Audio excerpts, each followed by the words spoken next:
Welcome to Sangha Night on this foggy autumnal evening. It was foggy earlier, I don't know if it still is. Yeah, it is. Yeah. Wonderful foggy day. So welcome to Sangha Night, and the theme that we're into the third week of now is looking at radical reality. So I'm going to be looking at a radical reality-esque question or statement. So shocking Buddhist ideas that turn the way that we normally go about our lives completely upside down and challenge us to live differently. So these ideas, they ask us to live more in line with how things really are. So this week we'll be hearing about the radical idea that suffering isn't so bad. Surely not. So it is my birthday today, as some of you may know. And I've been spending my day thinking and dwelling upon suffering, and I feel quite happy actually. So it really isn't so bad. And when I told my friend I was giving this talk on my birthday, she was singing the song "It's My Party and I'll Cry If I Want to." So I won't sing, but I thought it was quite funny. Yeah, I'll try not to cry too, but I might. I don't know. Suffering isn't so bad, and life isn't just about avoiding pain at all costs. And thinking that we can control and arrange our world to suit our every whim is misguided and deluded. So this idea that we can control and arrange our world is the part of the delusion that rests here in the centre of the wheel of life. And Satyajyoti, her radical idea last week was we can't fix samsara. So we heard all about how we can't fix our world to suit our every whim. And as a result, there is suffering. So I'll look at this idea that suffering is just part of our human experience. And I'll suggest that if we can acknowledge that and allow for the reality of suffering, then we can also move towards living more in line with the reality of interconnectedness and compassion. So last week Satyajyoti showed us that we can't fix samsara, that we can't control things that are impermanent and always changing, and that if we see ourselves as fixed and separate, and we try and arrange everything else that we see as fixed and separate to suit all of our needs, that this is a wrong view. And this leads us to go round and round, acting in habitual ways, trying to keep things the same, trying to keep ourselves separate and everything else suiting our needs. And those habitual ways, they just continue that delusion. They assert the same delusion. So actually, if we're acting as though things are permanent and fixed, that by doing so, we cause ourselves more suffering than is necessary.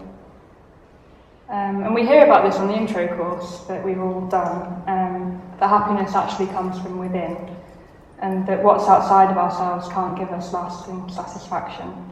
It can only give us temporary pleasure. And once we want that pleasure to remain constant, even the source of the pleasure becomes painful.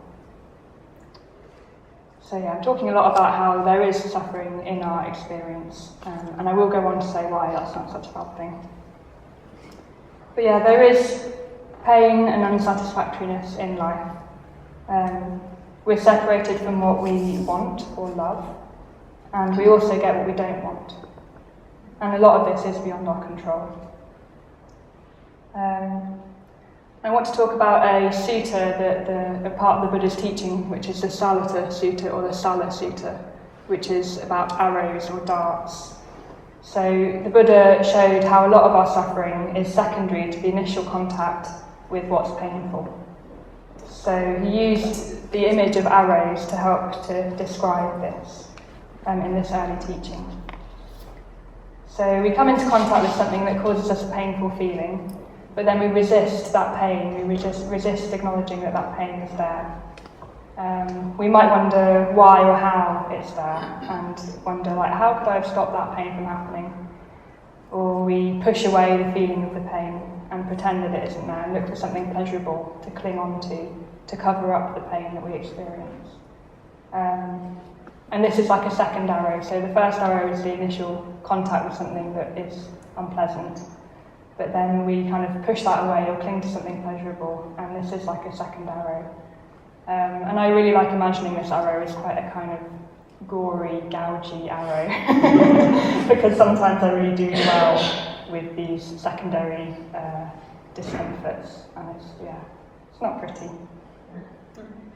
But if we can stay with the initial pain and acknowledge that that's part of our life, and that we do often get what we don't want, and we don't get what we do want, then it isn't so bad, and we can make more aware and kindly choices about how to proceed. Once I heard about people saying that Buddhism isn't shouldism, so it's a little phrase that sometimes we can start to kind of should ourselves into behaviour. And as I've been looking at my own experience and listening to my friends talk over the last couple of weeks, I've heard other people describe when they've been able to catch themselves doing this shouldism. Like, it shouldn't be like this, or I shouldn't feel like this. And if we're able to see that that's a second arrow, if we can catch that second arrow and drop it, and drop the expectation that it shouldn't be like that, and the actual situation can become a lot more bearable. So one example would be someone saying, oh, my friend has died, and he shouldn't have died, or I shouldn't be so upset about his death. But underneath that expectation of that second arrow that I shouldn't be upset about his death, it's just a strong, unpleasant feeling of grief and loss. But that grief and loss is less painful than he shouldn't have died, or I shouldn't feel like this. Or another example might be, oh, I'm in a new study group and I'm trying to describe my experience to these people that I don't know, and I should be better at explaining myself. And again, underneath that second arrow is just a painful sense of separation from people and wanting to connect, and that is a painful experience. But again, this I should be able to describe my experience is causing more pain. Or I'm back from my ordination retreat and I should be constantly inspired and always available for others.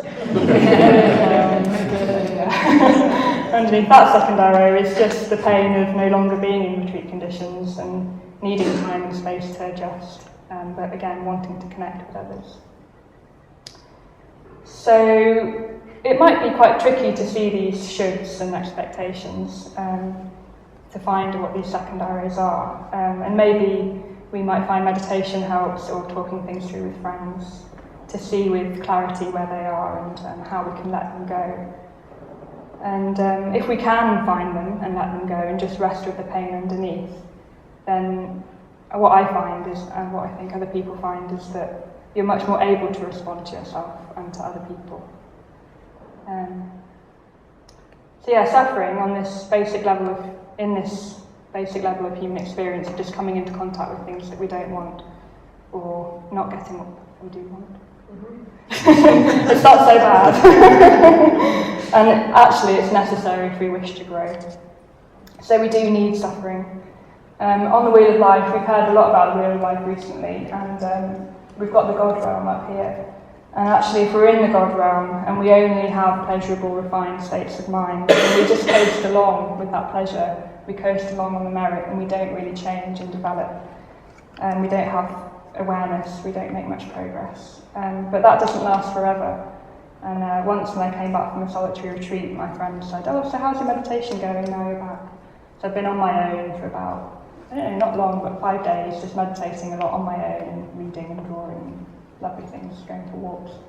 So I was in a really positive state of mind, and she was like, so how's the meditation now? And I was like, well, I'm not really doing it, actually. And she was like, well, you can't coast along on merit for long. And it was true, you know, surely in time, my mental state started to dwindle. The positivity of my mental state started to dwindle, and I needed to put more effort in. But yeah, so if we are in the God realm, if we are enjoying pleasurable states of mind, we won't try to change our behaviour. And that's one extreme. And the other extreme is down here, and this is the hell realm. And this is when beings are overwhelmed by suffering and there's no pleasant feeling at all. And it's important, I think, to say that all the Buddha offers in this realm is balm to help people feel a little bit better, not be so overwhelmed by their suffering. And we may all find ourselves in the hell realm.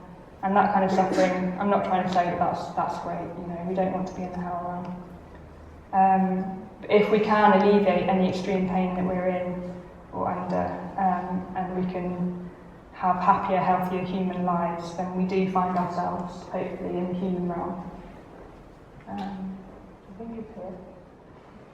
So yeah, if we're in the human realm, if we're fortunate enough to be able to live well and have our basic human needs met, then we're happy and healthy. And when we're in this realm, we can find that suffering and our attitude towards it can be a gateway to a whole new way of operating in the world. Hopefully one that is less reactive and therefore more creative, and one that's not as fearful and restricted, but instead a bit more courageous and expansive. So I'll talk a bit later about how we can turn towards suffering as a way to try to grow and develop. But at the moment I want to kind of focus again on this idea that we have this idea that we should be able to control our lives. And I think that living and growing up in this developed Western world that we're in, we can start to expect that we should be able to get everything that we want in life, and that we can avoid pain and suffering. And that can lead to seeing people that do suffer as a bit weak, or we can think if we do have some problems, then there might be a way that we can fix it by either getting a bigger house, or a better partner, or a faster boat.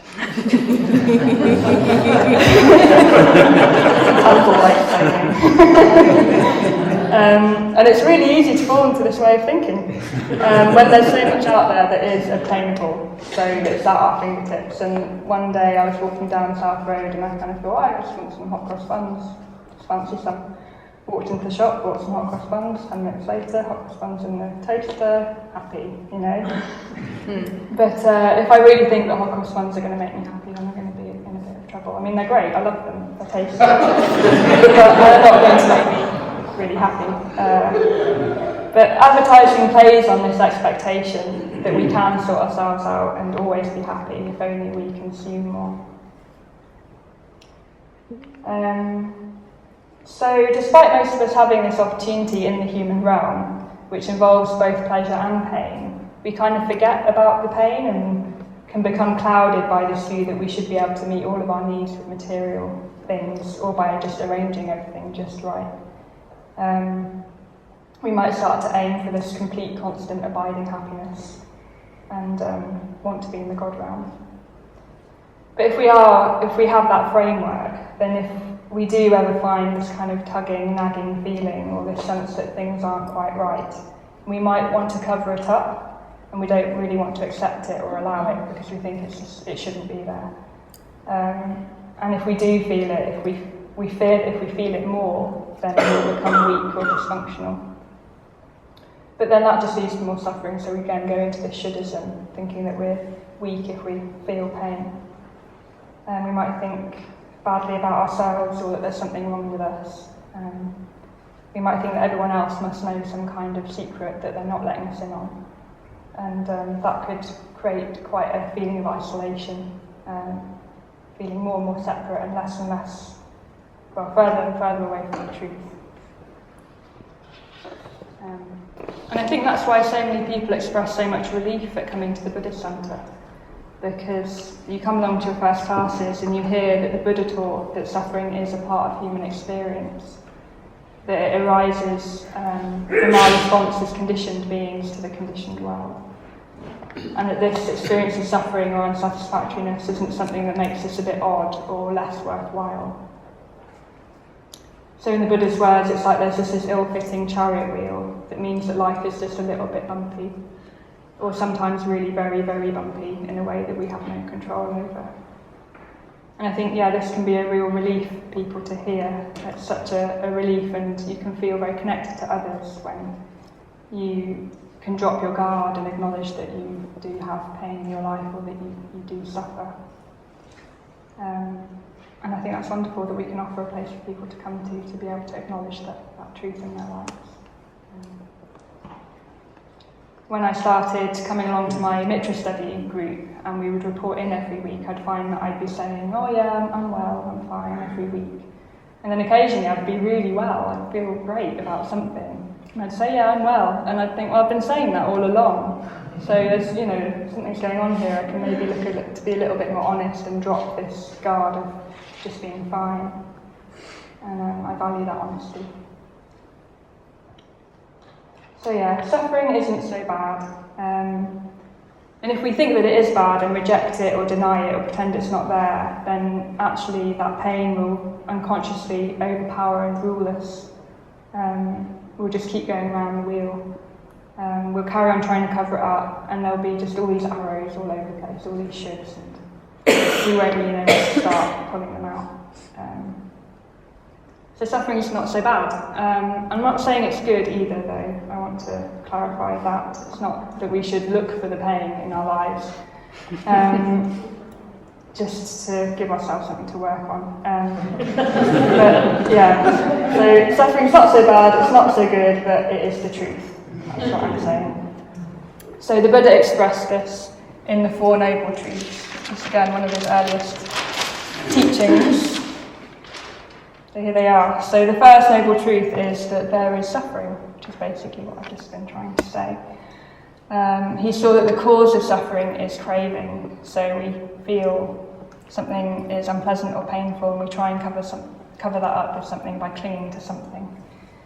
And it's great that he's found that there is a cause of suffering, because if there's a cause, there can also be a way to bring that to an end. So the cessation of suffering is the third noble truth, looking to be free from craving. And the way to the cessation of suffering is the fourth noble truth, and this is the Buddha's teaching. If we follow the Buddha's teaching, the Eightfold Path, again what the intermediate course is structured around, then there is a way through suffering. But it's not through denying that it exists, because that's the first noble truth. There is suffering. So I think if we use this formula and see that painful feeling is part of our experience, of everybody's experience, and the heat's taken out of it a little bit, there is still pain, and it can feel terrible, but it's not good and it's not bad, it's just the truth. It's what arises when we look to satisfy ourselves with things that are impermanent and insubstantial. So I kind of, again, want to kind of come back to that it can feel, it's not that suffering isn't going to stop feeling unpleasant.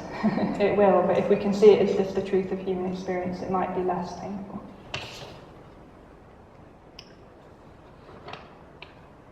So yeah, if we feel the pain, or if we know that the pain is there, and we acknowledge that there's a desire to fill that pain up with something, but we see that as a human experience that we will have in the human realm, then we find that there is a way to alleviate the secondary suffering that we experience. So there are ways that we can respond to our experience that help us to align ourselves closer to the wisdom of the Buddha. And so this pain can become the starting point for our spiritual life and the starting point for our faith. So dukkha is the Pali word for suffering. Dukkha leads to faith. The Four Noble Truths lead us to the first part of the Eightfold Path, which is vision. So we can have a vision for a life beyond unrealistic expectations that just lead to more craving, to cover up pain. And also maybe vision for a life that's not just being quite closed down and aversive to experience, so we start pushing people away. And if we act on this vision and follow the Buddha's teachings, then we can transform. So, through the Noble Truths to the Buddha's teachings can be a way off the wheel of life. So instead of just reacting habitually to the pain that we experience by pushing it away or craving something to pretend it's not there, we can discover faith in the Buddha's teachings and move on to the spiral path that leads off the wheel of life towards enlightenment. But getting onto this spiral path really does depend on our response to pain, to dukkha. We can't let it rule us by responding with craving or aversion. because then we'll just keep going round and round. But if we see it as like a precious sign that we have a longing to transcend this habitual way of being, then we can allow our faith to lead us to ethics, meditation and wisdom. And our attention can be drawn away these temporal gains that we want to get from craving things to the glory of the spiritual life. So more practically speaking, this means recognising and staying with the feelings that can arise when we come into contact with something, with anything really, through our senses. And if we're aware of those feelings, whether they're pleasant or painful, then we can choose how to respond. And again, we look at this on the introductory course. So these feelings, the word for that is Vedana in Pali. So this is pleasant or painful feelings when you come into contact with anything. So you might see cake and think, yummy. You pull it towards you. You might see a spider and think, oh, I'm scared, push it away. So it's really important to be able to just acknowledge that we have those pleasant and painful experiences, and if we're able to experience that pain without pushing it away, then we can choose how we respond to what is creating this feeling. And I want to talk about a distinction between pleasant. So we have pleasant and painful, and we also use the words something that's positive and something that's negative, something that we want and what we don't want. And I found making a distinction between these things quite important, and people have talked about that with me as I've been practicing. So it's normal to think, well, a painful feeling is a negative feeling, a feeling that we don't want or need. But it's possible or even necessary, I think, to see some painful experiences as positive. So it might be helpful despite it leading to discomfort. And I think this is part of faith, part of the faith that can come from suffering. So we're going to talk about a positive emotion called Hri, and that's written here, which is called positive shame. So this can arise through our ethical practice. So if I have a value or an ideal in life, like we have the 5 ethical precepts, I want to be kind and generous and calm, then we have a sense of how we wish to act in accordance with these ideals. So for example, kindness. I have a value of kindness, and that means that I don't want to snap at my friends and speak harshly to them. So if I do speak harshly to my friend, then I have a sense that I'm not quite living up to my ideals. And there's a gap between my actual behaviour and my ideal. So here's my kindness ideal, here I am kind of being quite mean to a friend. And that's really hard to acknowledge because I want to be kind. So that's a painful gap, and this pain is an important indicator to me that I could change my behaviour, or there might be some way that I could move towards my friend, because having kind and loving feelings and acting in kindness towards my friend is important to me. So Hri, positive shame, it's known as a guardian of the world because it allows us to guard against unskillful actions. And it can put us in contact, a greater sense of our faith, because we have ideals, and that's a really positive thing. So it's a painful feeling, but it's positive. And so I think you could see that if I was just completely against any feelings of pain, if I was just completely going to push them all away and pretend that they weren't there, that I'd miss out on a chance here, I'd miss out on an opportunity to see that I could become more sensitive and in tune with my ethical ideals. And I don't want to miss opportunities to allow those ideals to manifest more and more in my behaviour. So feelings can be positive and painful at the same time. And if I can turn towards painful experience, I learn more about myself. And I become aware of how I might wish to respond differently to bring about change and growth. So if suffering isn't so bad, then difficult situations might not be so bad either.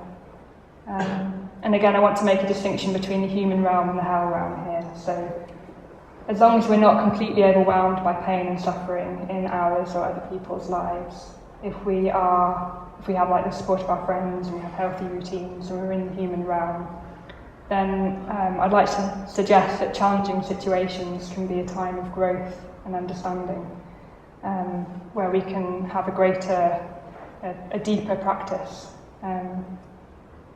So yeah, these are sometimes called cremation grounds. So the symbolism of a cremation ground comes from a traditional practice where people would actually go and meditate and reflect in really, really scary, lonely places in India where dead bodies had been burnt or left to decompose, and there'd be vultures and jackals, and it's just all a little bit gnarly. Rotting flesh, who wants to hang out with rotting flesh? I don't think I would. But that's where the symbolism comes from. So, and that was a traditional practice. There were people in India who would do that, and maybe there are still, I think. Yeah. So Sangha, the founder of the Triratna Buddhist community, he talks of cremation grounds as being like crucial situations in our own lives. So to quote him, he says, "A situation of crisis into which you deliberately plunge yourself and in which you are compelled to change." So we might choose to put ourselves in these crucial situations. We might choose to put ourselves outside of our comfort zones, which might be a bit scary and it might cause some discomfort and pain, but by doing so we're challenging ourselves to grow. So you might want to support the introductory course. Lots of people come on the introductory course, which is fantastic. And coming to support it and facilitating groups or just meeting people that you don't know can be quite challenging, but a great way to kind of challenge yourself, yeah. Or going on retreat, most of us have been on retreat, and we could look at going on longer retreats or going on a solitary retreat. That might be a bit scary too. Just anything where we're out of our usual way of being, or our usual way of being is challenged by the change in our conditions. So that we're asking ourselves to do something that we're actually quite scared of. And we need to dig a bit deeper and rely on our practice of ethics or meditation. Be with friends maybe, or look at how we respond to myth and ritual as a way to kind of meet the challenge that we're facing and grow with it. One example I've got of a crucial situation that I've been in was one Christmas in the Evolution shop. I used to work with Sangha Night and Sophie worked there for a bit too. It was always very busy in the shop, and one Christmas most of the people I lived with had gone away, and my mum came to stay with me for 10 days. So I was working in the shop, I had my mum staying with me. My mum wasn't very well, so I was taking care of her quite a lot. And it was quite difficult. I didn't have the support of my friends as much as I was used to having, and it was busy in the shop. But going to the shop and being with the friends that I did have that were working there, and coming to the centre to some of the winter mornings here, was a real, it was really supportive. So although it was a very, very intense time, and it was a very difficult time, the support that I was gaining through my practice helped me to see how important my practice was to me. And very shortly after that Christmas, I asked for ordination. Because I could see how important my practice was and how it was helping me to engage with difficult situations in my life. And another cremation ground I find is just not being in Sheffield. Anywhere else really is like a cremation ground. So this is where I've learned to connect with others, where I found confidence, where I found faith in Buddhism. So when I'm not in Sheffield, even if I'm with other Buddhists, I can find myself straight back into feeling very, very shy, not very able to trust other people.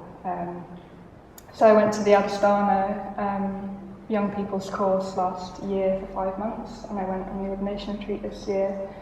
I've recently spent a week in the London Buddhist Centre, and all the people that I was with at those places were lovely people. But yeah, I wasn't where I've developed the confidence that I have when I'm here, and I wasn't with my friends. So I had to learn to trust others and learn to see where my faith in my practice comes from when I'm not in this Sheffield Pure Land. And Simon and Sophie gave me a picture of our shrine to take with me to Spain when I went on my ordination retreat earlier this year. And I can remember just sitting there, just looking at it and just feeling really homesick and really missing everybody. And it was a challenge, but I did grow through that challenge. And I loved having a picture by my bed. Okay, so I'm going to talk now about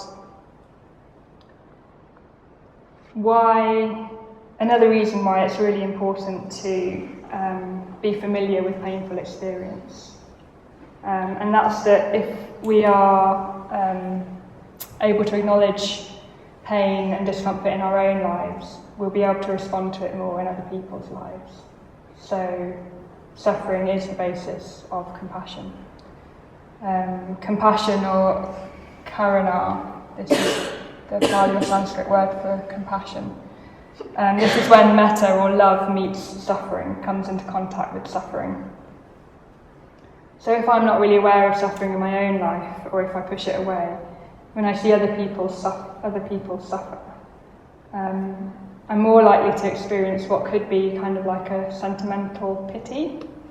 So if I don't think that I really suffer, or I push away my own suffering, if I see other people suffering, I might think, oh, poor them, they're suffering, maybe I can help them, or, poor them, if only they knew the truth of things, then they wouldn't be suffering quite so much. And this isn't really compassion. I don't want to put other people down.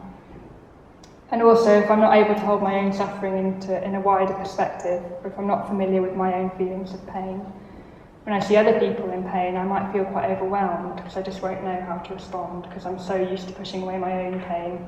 Other people's pain is just like, oh, I can't cope. So again, I'm more likely to fall into kind of a horrified anxiety. And these two responses of sentimental pity and horrified anxiety are like near enemies of compassion. So a near enemy is something that looks a little bit like a feeling, or a response, but it isn't quite. So if I want to really bring about a true compassionate response to other people's suffering, the response that arises when love meets suffering, I must have to be to some degree acquainted with my own pain and suffering as a truth in human experience, a truth in my own experience and in other people's experience. And I think this is a lot what we do in the Metta Bhavana. We put ourselves in the first stage of the Metta Bhavana so that we can check in with ourselves and know where we actually are with our own way of being in the world. So instead of just trying to make ourselves well, we just have to come into contact with how we actually are. If we're sad, we notice that. If we're angry, we notice it. But if we're happy, we notice that too. And I think from this honest awareness, we can more easily or authentically wish other people happy. So yeah, it's really important that we come into contact with our feelings, or what or how we're thinking, even when that's painful. And again, compassion, the word, if I remember correctly, because I didn't check this, but I found it helpful to hear that the word compassion, com means with and passion means feeling, so we're feeling with other people. So if I'm blocked or averse to my own feelings or experience, then I can't possibly respond to the experience of others in this way, because I can't really relate, because I don't know what my own pain is. So this is all the more reason to respond or turn towards our own breadth of experience. I don't think I didn't believe that really in the past. I used to think I had to kind of keep myself in this kind of parameter of experience and not let myself be too happy or too sad, so that I was in a good enough state to respond to other people.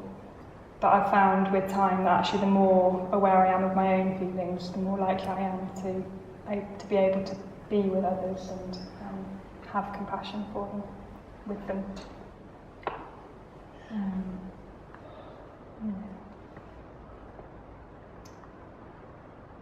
And also in the Metta Bhavana, it's really appropriate that we move from the first stage to dwelling or wishing other people well.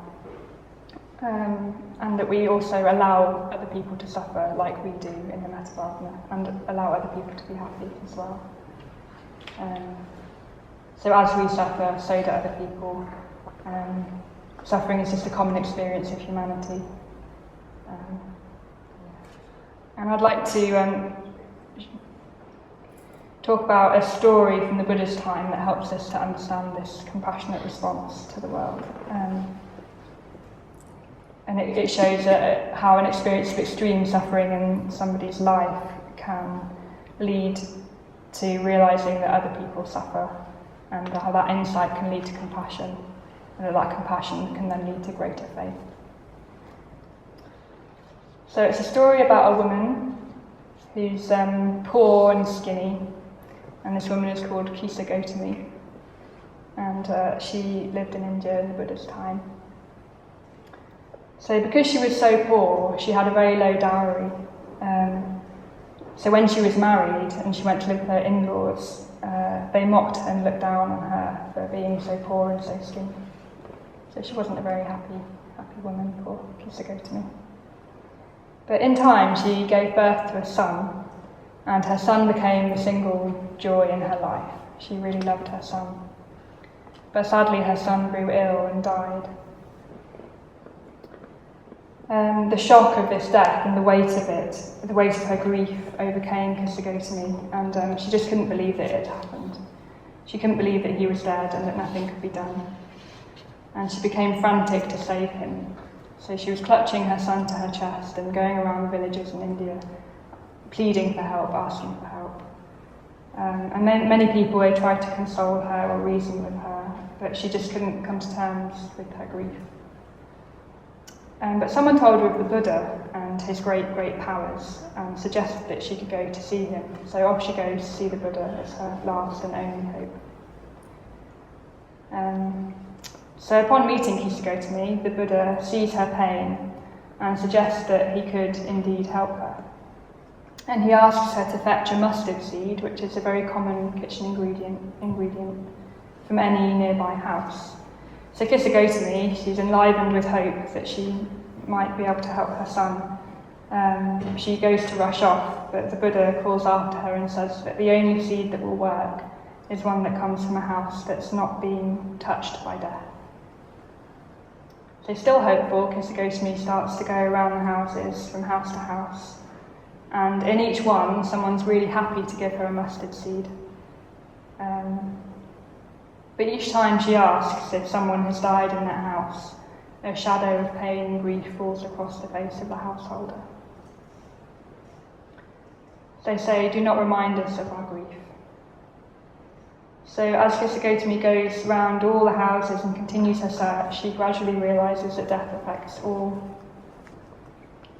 And sobered by this experience, she returns to the Buddha, saying that the work of the mustard seed was already done, and she asked to go forth to live as a disciple of the Buddha.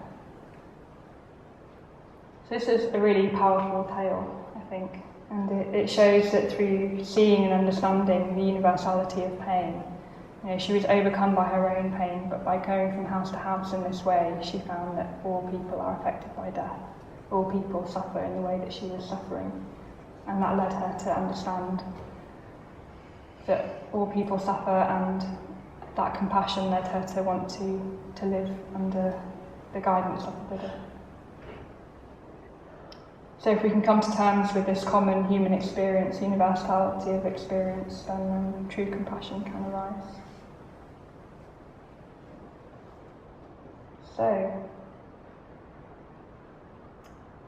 I'm a bit lost with time, but I'm just going to end. I have no idea really if this is a short talk or a long talk, but I'm going to end with a quote. So suffering isn't so bad. Thank you for clapping, by the way.